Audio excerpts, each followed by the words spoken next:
자, 마지막으로 최강욱 의원이 혼자서 민주당을 위해서 이걸 뭐라 그러나요? 본골 쇄신하고 있습니다. 유튜브에 그 빨간아재 인터뷰에 나오셔가지고 했던 이 정도 되면 우리도 한번 모셔야 되지 않을까요? 오실라나? 응? 오실라나요? 오겠지. 그럼 다음 포탈에 올라가는 방송인데. 네. 아마 문희정 아나운서 만나기 위해서라도 오시지 않을까라는 생각을 해보긴 하는데요. 요거를 이제 딴지 게시판에서 정리해놓은 분이 있는데 요거 한번 정리한 것만 좀 읽어볼까요? 네, 제목은 최강욱 의원 발언 중 지지자가 알아야 할 것입니다. 내용을 보면 일단 개혁하면 역풍 불까봐 벌벌 떠는 의원이 있다. 민주당 내. 이건 역풍이 아니라 캐비넷 열릴까봐로 고쳐야 되지 않을까 싶은데. 그렇죠. 그리고 검찰, 언론 권력에 벌벌 기는 의원이 있다. 벌써 벌이 4마리 있잖아요. 네. 입으로는 개혁, 뒤로는 자리만 챙기는 의원이 있다. 원내대표 선출 과정에서 누가 벌벌 떠는지 몇 명은 드러날 거다. 지방선거는 우리 지지층이 나와서 투표하는 거고 투표장 나오게 하려면 민주당은 개혁 입법 밀어붙여야 한다. 개혁적일 때 민주당이 이겼다. 약속을 지켜라. 이 구호가 좋다. 수박 생각보다 많지는 않다. 많지는 않다. 30명으로 우리가 예상을 하고 있습니다. 32명 예상을 하고 있습니다만 많지 않다란 얘기는 20명 이쪽 저쪽이라는 거죠. 네. 윤호중 비대위, 지금은 어쩔 수 없는 최선의 선택이다. 나는 지킬 게 없는 사람이다. 배신자는 다 까발릴 각오다. 내가 겪었던 일 폭로할 거다. 김호수도 검찰이다. 믿지 말란 얘기죠. 민주당은 대선에서 국민과 한 약속을 지키기 위해 최선을 다해야 한다. 윤, 검찰의 수사권은 싸그리 없애고 공수처 크게 만들어야 한다고 하는 등 개혁에 앞장서겠다고 해서 임명됐다. 그러니까 속이고 검찰총장 됐다는 거죠. 이런 내용입니다. 면접할 때. 네. 그러니까 이런 내용들을 동조하면서 뭔가 이제 같이 이거를 으쌰으쌰 해가면서 개혁으로 밀고 갈 수 있는 당내 중진들의 노력이 필요한데 이게 안 되고 있다는 거죠. 벌써부터 뭐 차기 원내대표를 갑자기 이름이 생각 안 나냐? 네. 박광온? 박광온을 지금 예상을 하고 있다고 하는 등 차기 국회의장에 김진표를 앉히겠다는 등 아이고야. 뭐 이따위 얘기들이 나오고 있어요. 그래서 민주당 안에 지금 빠르게 해결해야 될 민주 오적이 있습니다. 이낙연부터 시작해갖고 아까 박광온, 설훈, 이상민 또 하나 누구지? 어떤 등등 민주당 안에서 지금 해코지를 하고 있는 대표적인 낙엽계 의원들이 있어요. 얘네들의 영향력, 얘네들을 축출해내지 못하면 원내대표 선거 박광원이 차지하게 될 거고요. 그때 가면 대놓고 이것저것 법사위부터 시작해서 국회의장 전부 다 퍼져버릴 겁니다. 네. 그대로 다 넘겨줘 버리고 지금 있는 우리가 가지고 있는 그 172석의 의회 권력마저도 사실상 저쪽에 동조하는 세력으로 넘어가 버릴 가능성이 크고 그 체계 안에서 지방선거, 당대표 선거를 해가지고 그 안에서 뽑아져 나온 당대표가 윤석열 정권에 부합해가지고 이걸 끌어나간다고 하면 3당 합당 때보다 더 심각한 문제들이 계속해서 생겨나 날 수 있다는 거예요. 아유, 5적이 아니라 한 20적 정도 되겠는데? 지금 이름 나오는 거 보니까. 오늘 한 30척은. 그렇지 그러네요. 않아요? 왜 이렇게 많아, 근데? 여러분들이 다 알고 계시네. 네. 다 알고 계신 그 사람들이에요. 지금 다 얘기하고 계신 그 걔네들. 아, 맞다. 박병석까지가 대표적인 오적 중에 하나였는데 이 오적 이외에도 그 무리를 따르고 있는 초선 의원들을 비롯한 경기 지역 의원, 뭐 진표를 비롯한 뭐 여러 이런 사람들은 이제는 민주당에서 내놔버려야 된다는 거예요. 그렇죠. 이제 그나마 다행인 것은 얘네들이 기어 나간다고 하더라도 이 가반 구조가 무너지지 않을 수 있는 수준의 그나마 제대로 된 의원들의 숫자를 확보했기 때문에 이것들이 안 기어 나가는 겁니다. 얘네들이 30석만 들고 나가가지고 과반수를 무너뜨릴 수 있는 정도가 되면 벌써 나갔어요. 근데 안 나가고 내부에서 게릴라질 하고 있는 이유가 어떻게든 한 명이라도 더 끌어모으려고 하는 거거든요. 그렇죠. 그래서 이러한 상황을 극복하는 데 있어서 가장 중요한 게 내일 모레 있을 원내대표 선출인데 네. 현재까지 들리는 바로는 박광원이 유력하다. 유력하다고요? 네, 라는 얘기가 들리고 있기 때문에 이게 왜 안타까운 유력하지? 거죠. 왜죠? 뭐 현재 표수에서 뭐 30표 이상을 더 얻고 있다라고 하는 얘기들이 있습니다. 그러니까 그만큼 개혁파 의원들에 대한 단합이라든지 여기가 좀 부족한 거죠. 상대 대항마로 나서고 있는 의원에 대한 지지세가 안에 개파 지지세가 약하다는 부분이에요. 아니면 사실 뭐 이재명 개라고 할 수 있는 사람이 사실 없지 않습니까? 없죠. 없는데 이제 박홍근 의원이 그나마 뭐 개라고 하면 개라고 할 수 있는데 이번에 이제 이렇게 하면서 됐는데 사실 민주당이 이번에 어떻게 하든 0.7%를 뒤집고 이겼으면 1617만 44만 4438명 중에 이 사람들의 어떤 대세를 모아가지고 지금 당대표나 개혁 작업을 진행했다 그러면 지금 어디지 최이배 같은 놈들이 그따위 주둥이를 털 수 있겠습니까? 말이 안 되는 거죠. 근데도 불구하고 이게 안 되고 있는 이유는 지금 나서갖고 뭔가를 할 수 있는 의원이 없다는 거예요. 그리고 우리가 기대하고 있는 추미애 전 장관을 비롯한 유력 인사들이 원내 인물이 아니기 때문에 이런 분들이 이 원내에서 활동을 할 수 있는 힘이 부족하다는 거예요. 구심점이. 그런 면에서 우리 참 민주적인 인사 하나를 길게 못 키웠다라고 하는 안타까움이 듭니다. 아니 그러니까 우리가 민주당이면 다 그냥 똑같은 줄 알고 그냥 밀어주는 거잖아요. 사실 그 기대를 가지고 하는 건데 사실은 그 전에 뭐 대통령 선거도 이기고 뭐 국회의원 선거도 이기고 지선도 이기고 하면서 그 전에는 기세가 좋았단 말이죠. 근데 점점 뭔가 자꾸 안 해. 일을 안 해. 개혁 법안에 뭐 손을 안 대. 검찰 개혁 잘 안 하려고 그래. 언론 개혁 안 하려고 그래. 그러니까 점점 인기가 떨어지는 거예요. 그러니까 그래서 이번 비대위원회 정청래 의원이나 최강욱 의원 같은 사람 한 명이라도 들어가 있었으면 이렇게까지야 되겠느냐는 거야. 근데 애초에 이런 인물들이 진짜 개혁적인 인물들이나 당을 대표할 수 있는 인물들이 전부 다 빠져버린 상황에서 뭐 원래 소속이도 하긴 했지만 안타까운 일이죠. 안타까운 일. 아마 지금 추미애 전 장관님부터 정청래 의원, 최강욱 의원, 김의겸 의원들, 그러니까 소위 말해서 민주당 지지자들한테 정말 박수 받고 있고 지지를 제대로 받고 있고 신임 받고 있는 의원들은 민주당 내에서 굉장히 곤란할 겁니다. 그러니까 왕따 당하면서 괴롭힘 당하고 있을 겁니다. 이분들 100%입니다. 예, 그래서 정청래 의원도 우리한테 말은 못하지만 본인이 괴롭힘 당하고 있다고 어떻게 말을 하겠어요, 솔직히.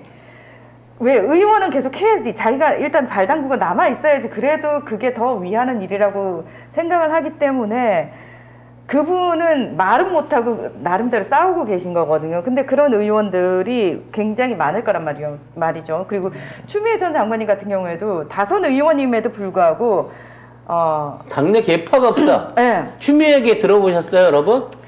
그리고 민주당 지지자들 얘기에 더 많이 귀를 기울임으로 인해서 더더욱 아마 의원들로부터 따돌림 당하고 정말 업심여긴 당하고 있을 겁니다. 그렇기 때문에 여러분이 다 그렇구나라는 걸 일단 알고 아는 상태에서 싸워야 된다라는 거예요. 그러니까 최강욱 의원이 오죽하면 나 의원 안 해도 돼. 나 변호사 하면 되잖아. 난 그래서 다 까발릴 거야. 라고 얘기하는 게 어떻게든 의원으로 남아있으려면은 속이 젓갈이 돼도 얘기를 못하는 거고 그래서 제가 그 얘기를 하는 거예요. 그런 사람도 필요하고 또는 나 의원 나 4년 하다가 나 다시 배지 반납하고 나 나와서 내일 하면 돼. 그러니 나 겁날 거 없고 제대로 지지자들의 얘기를 민주당에 관철시키기 위해서 나 배지 달 거야 하는 사람들을 우리가 한편으로 굉장히 많이 넣어줘야 된다라는 거예요. 저는 박주민 의원이 정말 너무 아깝고요. 박주민 의원이 그동안 제가 이제 이번 선거전에서 이제 공보당담하면서 내부 안에서 역할을 굉장히 많이 하려고 했는데 철저하게 고립당한 걸 저는 알고 있습니다. 쉽게 말해서 당 역할로서 의원들을 연결하고 이거를 새로 확산을 시키려고 하는데 개별 의원들이 말을 안 들어 쳐먹는 거예요. 그래서 결과적으로는 이 계파 싸움에 밀려가지고 민주당이 이번 대선에서 한 적극적인 어떤 활동이 부진했다라는 소리를 듣고 있는 거고, 결과적으로 그것 때문에 졌다라고 얘기하면서 태업을 했던 놈들이 그 중간 책임자한테 그 책임을 다 뒤집어 넘겨서 씌우고 있는 거예요. 그렇죠. 지금 박주민 의원은 그래서 서울시장 그 출마를 준비하고 있다라고 하는데 이것도 쉽지 않을 겁니다. 그렇죠. 반대에 쉽지가 부딪혀가지고. 그래서 진짜 우리가 기대할 수 있는 의원들이 활동을 못하게끔 저 민주당이라고 하는 저 말도 안 되는 조직들이 억지로 짜부러뜨리고 있는 거예요. 우리 의원들을. 기대할 수 있는 의원들을. 네, 양은영님께서 역으로 따시켜야 합니다. 개혁파들과 국민들이 연합해서. 맞아요. 그리고 신희님이 새로운 당 안 됩니다. 민주당을 새롭게 바꿔야 돼요. 주인이 집 나가는 거 아닙니다. 맞습니다. 저도 새 창당을 하는 거는 상당하는 거는 반대예요. 민주당을 찾아와야 돼요. 절대로 빼앗기면 안 돼요. 지금 있는 상황에서 신당 창당에 대한 얘기가 어디서부터 시작돼서 이재명 신당 창당 얘기가 나오고 있고, 거기에 대비한 진보진영의 찬반 투표를 돌리고 있는 이게 있는데요. 말 그대로 왜 내 집 놔두고 내가 이겼는데 내가 집주인인데 왜 세입자한테 떨려가지고 내가 새로 집을 지어서 새롭게 이거를 시작해야 되는 거야. 내 세간살이, 내 모든 자산이 이 민주당 안에 있는데 민주당을 개혁하자는 움직임에 대해서 개혁하려면 나가서 해라라고 말하고 있는 놈들을 내쫓아야 되는 거예요. 그렇죠. 그렇죠. 근데 일단은 8월 당대표 선거까지는 할 수 있는 게 없습니다, 사실상.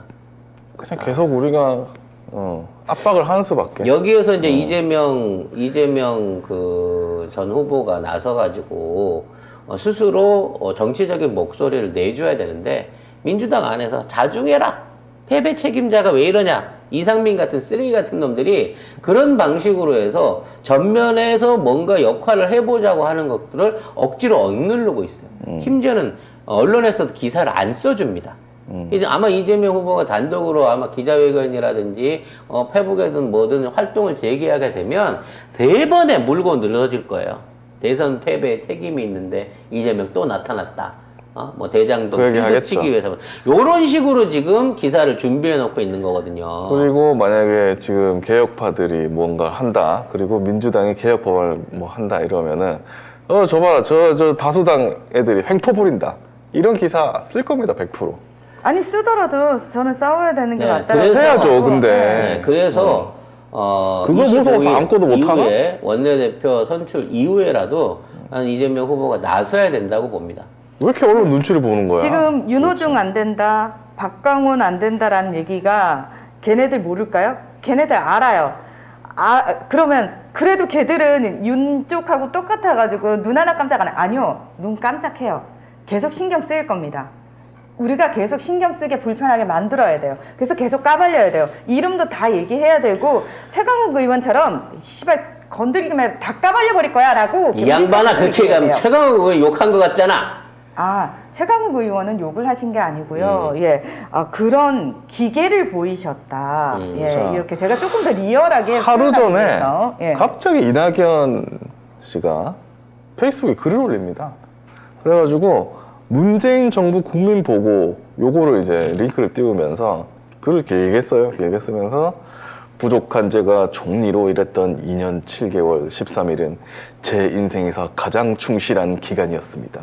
그것을 저는 영광으로 간직하고 있습니다. 왜 올렸을까? 올릴 이유가 없잖아? 왜 올렸을까요? 불안하다는 거예요. 그래서 아니 그러니까 눈 하나 깜짝 안 하는 것처럼 보여도 실제로 심령 벌렁거리고 있으니까 우리가 계속 압박해야 되는 게 맞고, 지금 댓글에서 수박들 배지 떼야 돼요. 맞습니다. 그리고 수박들 배지 압수라는 얘기도 지금 여러분이 대놓고 계속 얘기를 해야 돼요. 중간에서 눈치 보고 있는 의원들한테 이번만큼은 제대로 개혁해야 되니까 원내대표 선거에서부터 박광훈 밀지 말고 이재명 계로 밀어주고 앞으로 당내에 있는 당내 내규 대의원 기정을 비롯한 투표 기정, 그 다음에 당내 개혁 문제, 당원 문제 등등 전반적인 부분 안에서 민주당이 개혁해서 앞으로 문재인 대통령 임기 안에 남아있는 문제들을 빨리 해결하라고 해야 돼요. 그냥 가장 핵심적인 대장동 특검을 시작하고 거기에 부산저축은행을 반드시 끼워 넣어서 조사하게끔 해야 되는 거고, 선거법 관련된 위반 사항에 대한 전면 조사를 해야 되는 겁니다. 이 6개월밖에 안 남았어요. 선거법에 관련된 거는. 그리고 윤석열과 관련한 선거법에서의 각종 위반 사항에 대해서 부각을 시켜야 됩니다. 결과적으로. 이거는 뭐 탄핵의 여부를 중요한 게 아니라 할수 있는 건다 해야 돼. 평가에 대한 걸 제대로 내려놔야 되는 거예요. 그리고 여러분, 우리가 왜 한 게 없어? 우리 했어. 이재명을 후보로 세웠잖아. 그거 우리 당원인들이 한 거예요. 이낙연계는 꿈에도 자기네가 후보가 안 될 거라고 상상도 못 했을 거예요. 그리고 근데 당원들이 밀어가지고 이재명을 후보로 세웠잖아요. 사실 그거 자체가 저들을 흔들어 놓은 거예요. 엄청 크게 흔든 거예요. 그러니까 다 최소한 3가지는 하고 가야 돼요. 일단 대장동 특검과 부산저축은행 관련된 특검 상설화. 그 다음에 언론개혁법과 검찰개혁법에 대한 입법화. 또 하나 뭐였지? 방금 내가 얘기해놓고 잊어버렸네. 선거법 위반. 예. 선거법 위반과 관련한, 이번 대통령 선거와 관련한 윤석열의 선거법 위반 행위와 각종 거짓말들에 대한 내용들을 전부 6개월 안에 찾아내가지고 이 부분에 대한 법적 고발과 선거법 고발과 법적 해석을 요구를 해야 됩니다. 이거는 법원에 가서 결국은 대법관들이 국민의 윤석열 손을 들어주는 한이 있더라도 요러한 부분에서 얘네들이 불법 행위를 저질렀고 거짓말을 했고 사람을 매수해서 매표 행위를 했고 정책적으로 이러한 정책 공약들을 뒤집었고 하는 것들을 일목요연하게 백서로 만들어 갖고 공개적으로 만들어 놓고 가야만 그나마 앞으로 윤석열 정권이 들어섰을 때 폐악질에 제동을 걸 수 있는 말뚝을 받고 가는 거예요. 이 3가지만큼은 반드시 민주당이 문재인 대통령 임기 안에 마무리를 지어주길 바랍니다. 만약 이것도 못한다 그러면 니들은 진짜 아우씨 어떻게 해야 되지? 아우씨 뭐. 예, 아우씨 진짜 어떻게 해야 되지? 저는 지금 생각해보면 굉장히 안타까웠던 순간이 몇 순간이 생각이 나는데, 종편은 사실 MBN은 날릴 수 있었거든요. 100% 날릴 수 있었어요. 근데 새나라의 MBN은 날렸어야 돼요 그때. 사실 MBN은 진짜 검찰까지 수사가 들어가가지고 이거는 날릴 수밖에 없는 상황이었는데 민주당이 또 봐줬습니다. 그때 김현 의원이 또 뭐 이렇게 해가지고 그때 뭐 난리가 났었죠. 방송통신위원회가. 아무튼 그렇게 돼가지고 이게 그때 뭐냐면 다 위의 뜻이었어요. 위의 뜻이라고 말했어. 근데 위의 뜻이 누구냐 이거야. 누구냐는 거지. 그 당시 김현 의원을 억지로 주저앉혔던 그 위가 누구냐는 그 거지. 위원장으로 왜 보냈냐고. 누구겠어? 우리 사실은 이낙연이잖아. 그래. 지금. 이제서는 다 알잖아요. 우리 몰랐어요. 얼마 전까지만 해도 우리 몰랐어요. 근데 왜 이제 알았을까요? 이제라도 안 게 다행이에요. 이제라도 안 게 다행이라고 생각을 하고 지금 할 수 있는 것들을 더 급하게 해야 되는 게 맞아요. 그때 MBN이 날렸으면은 진보정표는 생겼습니다. 생겨도 남았고, 그리고 그때 선례가 돼가지고 종편들이 떨었을 거예요. 아씨. 자, 지금이라도 늦지 않았습니다. 자, 더욱더 많은 분들이 필요를 느끼고 또 이러한 변화를 느끼고 있을 때 지금 할 수 있을 것으로 보이고요. 그러기 위한 에너지를 모아갈 수 있기를 바랍니다.